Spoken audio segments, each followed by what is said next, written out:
So I think one of the things I would mention is and I go back to the regulator, know your homes, know your tenants, and what a repair dashboard, what those sort of quantitative performance measures, so repairs done in time, the average completion of emergency repairs, they don't always speak to risk. So actually, and again, I go to the point, if a customer's reporting the same repair um, 3 times a year, you might get, Sally the plumber one day, Bill the plumber the next time, and Fred the plumber the next time.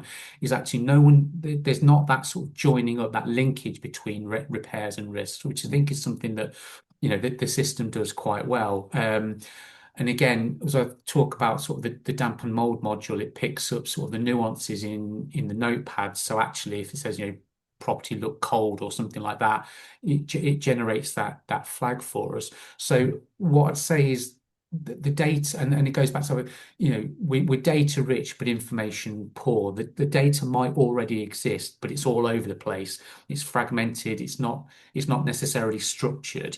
And if you are a landlord, say, great, well, we've got 5,000 homes. We're not a massive landlord, but if you're, one of the big, the G15, if you're L&Q with 30,000, having a system to sort of, draw all that data together at scale, I think is, well, I would say it's impossible for a landlord to do on its own.